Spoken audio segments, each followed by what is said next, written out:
नमस्कार दोस्तों, स्वागत है आप सभी का लर्न विद शिक्षा यूट्यूब चैनल पर। आज के वीडियो में हम करंट अफेयर्स के बारे में बात करेंगे। पूरे सेशन को ध्यान से देखिए। सेशन के लास्ट में मैं कुछ क्वेश्चन करूंगा जिसका आंसर आपको कमेंट सेक्शन में बताना होगा। इस चैनल पर जितने भी डेली करंट अफेयर्स के वीडियोस अपलोड होते हैं उनमें उन्हीं क्वेश्चंस का डिस्कशन किया जाता है जो किसी न किसी कॉम्पिटिटिव एग्जाम में आने की पूरी संभावना होती है। तो ये सारे वीडियोस आपके SSC, NTPC, railway, bank, PET, TET, RRB, REET सभी तरह के इंडिया के एग्जामिनेशन के लिए, कॉम्पिटिटिव एग्जामिनेशन के लिए है। तो दोस्तों, इस तरह के कंटेंट को आप अपने दोस्तों के साथ, अपने ग्रुप में और ऐसे लोगों के साथ शेयर किया कीजिए जो किसी कॉम्पिटिटिव एग्जामिनेशन की तैयारी कर रहे हैं, तो उससे उनकी कॉम्पिटिटिव एग्जामिनेशन की प्रिपरेशन में हेल्प होगी। तो दोस्तों, अगर आप हमारे चैनल पर नए हैं तो चैनल को सब्सक्राइब करें और वीडियो को लाइक एंड शेयर करें। साथ ही बेल आइकन को प्रेस जरूर कर लें जिससे आप डेली करंट अफेयर्स के वीडियो को मिस आउट ना करें। साथ ही आप हमारे टेलीग्राम चैनल को भी ज्वाइन कर सकते हैं, लिंक आपको डिस्क्रिप्शन में मिल जाएगा। तो आज का पहला डेली करंट अफेयर्स है, हाल ही में किस भारतीय स्टार ओपनर को महिला वर्ग में सर्वश्रेष्ठ क्रिकेट का पुरस्कार दिया गया है? तो दोस्तों, आंसर है स्मृति मंधाना। हाल ही में इंटरनेशनल क्रिकेट काउंसिल के द्वारा 23 जनवरी 2022 को आईसीसी अवार्ड 2021 की घोषणा की गई। पाकिस्तानी तेज गेंदबाज शाहीन शाह अफरीदी सर्वश्रेष्ठ पुरुष क्रिकेटर चुने गए। वहीं भारतीय महिला टीम की स्टार ओपनर स्मृति मंधाना ने महिला वर्ग में सर्वश्रेष्ठ क्रिकेट का पुरस्कार जीता है। इन पुरस्कारों को उन खिलाड़ियों को चुना जाता है जिन्होंने एक साल में सर्वश्रेष्ठ प्रदर्शन किया हो। 2021 के अवार्ड की details ICC umpire of the year Marais Erasmus को दिया गया है। ICC men's T20 cricket of the year Mohammad Rizwan Pakistan को दिया गया है। आईसीसी महिला T20 cricket of the year Tammy Beaumont England. ICC emerging men's cricket of the year Janneman Malan South Africa. ICC emerging women's cricket of the year Fatima Sana Pakistan. ICC men's associate cricket of the year Zeeshan Maqsood Oman. ICC महिला associate cricketer of the year Andrea Mae Zepeda Austria. ICC men's one day cricket of the year Babar Azam Pakistan. ICC महिला ODI cricket of the year Lizelle Lee South Africa. ICC men's test cricketer of the year Joe Root England. हाल ही में किसने my CGHS mobile app launch की है? दोस्तों, answer है आपका डॉक्टर मनसुख मंडाविया। हाल ही में किस कंपनी ने AI सुपर कंप्यूटर 2022 के मध्य तक विश्व में सबसे तेज AI सुपर कंप्यूटर होगा? तो उसका आंसर है मेटा। फेसबुक ने अभी रिसेंटली अपनी रीब्रांडिंग की है और अपना नेम चेंज करके मेटा अनाउंस किया हुआ है। तो उन्होंने ही अभी रिसेंटली अनाउंस किया हुआ है कि 2022 के मध्य तक आर्टिफिशियल इंटेलिजेंस सुपर कंप्यूटर उनकी कंपनी के पास होगा। Important question for all examination. तो दोस्तों, राजस्थान की गंग नहर को पानी किस नदी से प्राप्त होता है? आंसर है सतलज नदी से। भारत में कोयला के सबसे अधिक भंडार कहां पर है? झारखंड और उड़ीसा में। भारत के टोपोग्राफिकल मानचित्र किसके द्वारा तैयार किए जाते हैं? सर्वे ऑफ इंडिया द्वारा। टर्की का कौन सा नगर पश्चिम का द्वार कहलाता है? इस्तांबुल। फॉकलैंड धारा प्रभावित होती है अर्जेंटीना के पूर्वी तट के सहारे। अम्ल वर्षा के लिए उत्तरदायी गैसीय प्रदूषक है सल्फर डाइऑक्साइड। बोस्पोरस जल संधि किन्हें जोड़ता है? काला सागर और मारमरा सागर। विश्व में पेट्रोलियम का सबसे बड़ा उत्पादक देश है सऊदी अरब। एक वर्ष में ग्रहणों की अधिकतम संख्या कितनी हो सकती है? 7 तक। वर्तमान में सार्वभौमिक रूप से स्वीकार कैलेंडर को अंतिम रूप प्रदान करने का श्रेय किसको जाता है? पॉप ग्रेगरी 13 को। चिल्का झील किस प्रकार की झील है? लैगून झील। दुर्गापुर इस्पात संयंत्र किसके सहयोग से बनाया गया था? ब्रिटेन के सहयोग से। खांसी और जयंतिया की पहाड़ियां किस राज्य में स्थित है? मेघालय में। तूतीकोरन बंदरगाह किस राज्य में स्थित है? तमिलनाडु में। अरावली पहाड़ियों में लूनी नदी का उद्गम स्थल किस शहर के सर्वाधिक समीप पड़ता है? अजमेर के। कार्डमम हिल कहाँ है? केरल में। विश्व के सबसे छोटे देश का क्षेत्रफल मात्र 0.44 वर्ग किलोमीटर है। यह देश कहाँ स्थित है? यूरोप में। राज्य वेटिकन सिटी। फेयरवेल कैप किस देश का दक्षिणतम बिंदु है? न्यूजीलैंड का। कालीकट, कोचिन और वैराबल नगर किसके लिए जाने जाते हैं? मत्स्य पालन के लिए। भारत पाकिस्तान को विभाजित करने वाली रेखा क्या कहलाती है? Red Cliff. भारत में काजू का सर्वाधिक उत्पादन किस राज्य में होता है? केरल में। भारत का दक्षिणतम स्थान इंदिरा पॉइंट किस केंद्र शासित प्रदेश में स्थित है? अंडमान निकोबार द्वीप समूह में। कृष्णा नदी पर कौन सा बांध है? नागार्जुना सागर बांध। खमेर रुज किस देश से संबंधित है? कंबोडिया से। उत्तरकाशी किस नदी के तट पर स्थित है? भागीरथी नदी के तट पर। हाल ही में कितने बच्चों को प्रधानमंत्री राष्ट्रीय बाल पुरस्कार 2022 से सम्मानित किया गया है? आंसर है दोस्तों 29। 73वें गणतंत्र दिवस पर देश के 29 बच्चों को प्रधानमंत्री राष्ट्रीय बाल पुरस्कार से सम्मानित किया गया। प्रधानमंत्री नरेंद्र मोदी ने सोमवार को ब्लॉकचेन टेक्नोलॉजी का इस्तेमाल करते हुए इन बच्चों को डिजिटल प्रमाण पत्र प्रदान किया। प्रधानमंत्री राष्ट्रीय बाल पुरस्कार बच्चों को नवाचार, सामाजिक सेवा, शैक्षणिक क्षेत्र, खेल और कला और संस्कृति और वीरता की श्रेणियों में उनकी असाधारण उपलब्धियों के लिए पुरस्कृत किया गया। 21 राज्यों और केंद्र शासित राज्यों के इन पुरस्कार विजेताओं में 15 लड़के और 14 लड़कियां शामिल हैं। ये पुरस्कार विजेता हर साल गणतंत्र दिवस परेड में भी भाग लेते हैं। प्रत्येक पुरस्कार विजेता को एक पदक, 1 लाख रुपए का नगद पुरस्कार और प्रमाण पत्र दिए जाते हैं। हाल ही में किसने 9वीं राष्ट्रीय महिला आइस हॉकी चैंपियनशिप जीती? आंसर है दोस्तों लद्दाख। 9वीं राष्ट्रीय महिला आइस हॉकी चैंपियनशिप का आयोजन हिमाचल प्रदेश में किया गया। इसका विजेता लद्दाख रहा और उप विजेता चंडीगढ़ रहा। तो दोस्तों इसमें आपके 3 एक्स्ट्रा क्वेश्चंस और बन सकते हैं। कौन सी ये राष्ट्रीय महिला आइस हॉकी चैंपियनशिप है? 9वीं राष्ट्रीय महिला आइस हॉकी चैंपियनशिप। आयोजन इसका कहाँ पे हुआ? हिमाचल प्रदेश में।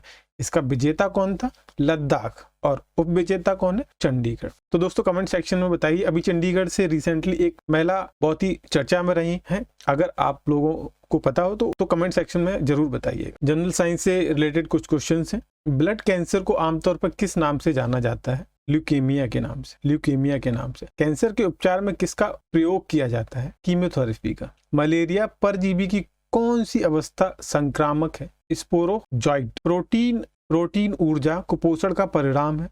मरासमस का। लेप्रोसी बेसिलिस की खोज किसने की थी? हैंसेन ने। थैलासीमिया रोग प्रभावित करता है खून को। निद्रालु व्याधि रोग की भाग है टेटिस मक्खी। प्लाज्मा में जल का प्रतिशत कितना होता है? 90%। 1 गिलास पानी पीने से कितनी कैलोरी मिलती है? 0। एंजाइम एक होता है प्रोटीन। गोल्डन चावल किसका प्रचुरतम स्रोत है? विटामिन ए का। रतौंधी रोग किस विटामिन की कमी से होता है? विटामिन ए की कमी से। सबसे अधिक प्रोटीन पाया जाता है सोयाबीन दाल में। किसी खिलाड़ी को तत्काल ऊर्जा के लिए दिया जाता है ग्लूकोज। मानव शरीर में खून के शुद्धिकरण को कहा जाता है डायलिसिस। तो दोस्तों नेक्स्ट क्वेश्चन है, हाल ही में राजकोट के अंडर ब्रिज का नाम किसके नाम पर रखा गया? तो दोस्तों आंसर है जनरल बिपिन रावत। जनरल बिपिन सिंह रावत, ये इनके मेडल्स थे जो इनको दिए गए हैं। इनका मैं एक्सप्लेनेशन नेक्स्ट स्लाइड में करूंगा। जनरल बिपिन सिंह रावत भारत के पहले रक्षा प्रमुख चीफ ऑफ डिफेंस थे। उन्होंने 1 जनवरी 2020 को रक्षा प्रमुख के पद का भार ग्रहण किया था। इससे पूर्व वो भारतीय थल सेना अध्यक्ष के पद पर 31 दिसंबर 2016 से 31 दिसंबर 2019 तक रह चुके हैं। 8 दिसंबर को एक हेलीकॉप्टर दुर्घटना में 63 वर्ष की आयु में जनरल रावत का निधन हो गया। इंडियन आर्मी एंड डिफेंस से रिलेटेड मेडल्स का मैं यहाँ पे एक्सप्लेनेशन कर रहा हूँ, आप वन बाय वन उनको देखते जाइए। रक्षा प्रमुख का मतलब होता है रक्षा प्रमुख या chief of defence staff CDS भारतीय सशस्त्र सेनाओं के पेशेवर त्रिसेवा प्रमुख और भारत सरकार के वरिष्ठतम वर्दीधारी सैन्य सलाहकार को रक्षा प्रमुख या CDS कहते हैं। परम विशिष्ट सेवा पदक PVSM भारत का एक सैन्य पुरस्कार है। इसका गठन 1960 में किया गया था। भारतीय सशस्त्र बलों सहित सभी रैंकों के लिए प्रादेशिक सेना, सहायक और रिजर्व बलों, नर्सिंग अधिकारियों और अन्य सदस्यों के नर्सिंग सेवाओं और अन्य विधिवत गठित सशस्त्र बल इस पदक के पात्र होते हैं। उत्तम सेवा पदक UISM युद्धकालीन उल्लेखनीय सेवा के लिए भारत सरकार द्वारा प्रदत्त सैन्य सम्मान में से एक है। इसे परिचालन संबंधी उच्च स्तर की विशिष्ट सेवाओं के लिए दिया जाता है। अति विशिष्ट सेवा AVSM सशस्त्र बलों के सभी रैंकों के लिए भारत सरकार का एक सैन्य पुरस्कार है। यह पुरस्कार मरणोपरांत भी प्रदान किया जाता है। युद्ध सेवा पदक YSM युद्धकालीन समय के दौरान प्रतिष्ठित सेवा के लिए भारत सरकार द्वारा स्थापित सैन्य सम्मान है। यह परिचालन संबंधी संदर्भ में जिसमें युद्ध, संघर्ष या शत्रुता के समय शामिल है विशिष्ट सेवा के लिए प्रदान किया जाता है। सेना मेडल SM भारत सरकार द्वारा भारतीय सेना के आग्रह पर सैनिकों को ऐसी असाधारण कर्तव्य निष्ठा या साहस का परिचय देने वाले विशिष्ट कार्यों के लिए प्रदान किया जाता है जो कि सेना के लिए विशेष महत्व रखते हो। विशिष्ट सेवा पदक VSM भारत सरकार द्वारा सशस्त्र बलों के सभी रैंकों के कर्मियों के लिए विशिष्ट आदेशों पर की जाने वाली असाधारण सेवा हेतु दिए जाने वाला सम्मान है। ADC सामान्यतः यह एक पदवी है जो सेना के उन वरिष्ठतम अधिकारियों को दी जाती है जो किसी राष्ट्राध्यक्ष, सेनाध्यक्ष, किसी उच्च सरकारी अधिकारी अथवा राजसी परिवार के सदस्यों के लिए व्यक्तिगत सचिव, सहायक, सलाहकार आदि की भूमिका निभाते हैं। ऐसे अधिकारी ऐसे अधिकारी अपने नामों के साथ सम्मान की सूची के अंत में ADC लिखते हैं। हाल ही में आदि बंदरी बांध के निर्माण के लिए हिमाचल प्रदेश सरकार किस राज्य सरकार के साथ समझौता किया है? तो दोस्तों आंसर है हरियाणा। हरियाणा में स्थित यमुनानगर के पास आदि बद्री बांध के निर्माण से पौराणिक सरस्वती नदी पुनर्जीवित करने के लिए इस बांध का निर्माण किया जा रहा है। इस बांध के निर्माण से हरियाणा सरकार ने पड़ोसी राज्य हिमाचल प्रदेश के साथ एक समझौता किया है। यह बांध पौराणिक सरस्वती नदी का कायाकल्प करेगा। हिमाचल प्रदेश की 77 हेक्टेयर और हरियाणा की 11 हेक्टेयर भूमि पर 35 मीटर ऊंचे बांध का निर्माण होगा। आदि बद्री बांध 100 करोड़ रुपए से बनेगा। तो दोस्तों कुछ वन लाइनर क्वेश्चंस आंसर है। कोयला सचिव का नाम बताइए जिन्होंने हाल ही में कोयला क्षेत्र से संबंधित प्रमुख प्रदर्शन संकेतक साझा करने के लिए कोयला दर्पण पोर्टल लॉन्च किया है। डॉक्टर अनिल कुमार जैन गुजरात आपदा प्रबंधन संस्थान के किस राज्य के आपदा प्रबंधन प्राधिकरण के उपाध्यक्ष विनोद शर्मा को सुभाष चंद्र बोस आपदा प्रबंधन पुरस्कार 2022 से सम्मानित किया गया है? दोस्तों आंसर है सिक्किम। श्री अमित शाह ने किस केंद्र शासित प्रदेश के 20 जिलों के लिए भारत का पहला जिला सूचकांक जारी किया गया है? दोस्तों जम्मू कश्मीर के लिए। भारत के पूर्व फुटबॉलर सुभाष भौमिक का हाल ही में कितने वर्ष की उम्र में निधन हो गया? 72 वर्ष की। किस आयोग ने हाल ही में भारत में इलेक्ट्रिकल वाहनों पर बैंकिंग शीर्षक से एक रिपोर्ट जारी की है? नीति आयोग ने। भारतीय यूट्यूब प्रयोगकर्ता और ब्लॉगर प्राजक्ता कोहली हाल ही में भारत की कौन सी संयुक्त राष्ट्र विकास कार्यक्रम युवा जलवायु चैंपियन बनी है? पहली। 26 जनवरी को विश्व भर में कौन सा अंतर्राष्ट्रीय दिवस मनाया जाता है? अंतर्राष्ट्रीय सीमा शुल्क दिवस। IPL में पहली बार हिस्सा लेने वाली लखनऊ सुपर जायंट्स टीम ने अपना कप्तान बनाने की घोषणा की है KL राहुल को। किस देश में हाल ही में 23 जनवरी 2022 से ऑनलाइन सेफ्टी बिल लागू हो गया है? आंसर है दोस्तों ऑस्ट्रेलिया। तो दोस्तों ये लास्ट वीडियो का रिवीजन क्वेश्चन है जिसमें मैंने पूछा था भारत के राष्ट्रपति पद पर 2 बार राष्ट्रपति कौन बना है? तो दोस्तों इसका आंसर है डॉक्टर राजेंद्र प्रसाद। वह 1950 में संविधान सभा की अंतिम बैठक में राष्ट्रपति चुने गए और 26 जनवरी 1950 से 13 मई 1962 तक देश के राष्ट्रपति रहे। भारत की स्वतंत्रता से अब तक 13 राष्ट्रपति हो चुके हैं। इन 13 राष्ट्रपतियों के अलावा 3 कारबाग राष्ट्रपति भी हुए थे जो पदस्थ राष्ट्रपति की मृत्यु के बाद बनाए गए थे।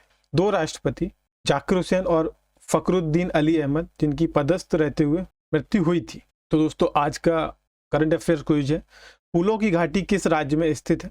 आपको इस क्वेश्चन का आंसर कमेंट सेक्शन में बताना होगा। जो भी कमेंट्स में जल्दी से जल्दी आंसर को देगा मैं उसकी कमेंट्स को अपने नेक्स्ट वीडियो में ऐड करूंगा। तो दोस्तों उम्मीद करता हूँ ये वीडियो आपको पसंद आया हो। अगर दोस्तों पसंद आया हो तो इस वीडियो को लाइक एंड शेयर करें जिससे हमें मोटिवेशन मिले और हम आपके लिए इसी तरह का अच्छा एजुकेशनल कंटेंट प्रोवाइड कर सकें जिससे आप अपनी कॉम्पिटिटिव एग्जामिनेशन में बड़े आसानी से तैयारी कर सकें। तो दोस्तों मिलते हैं आपसे नेक्स्ट वीडियो में। Thank you.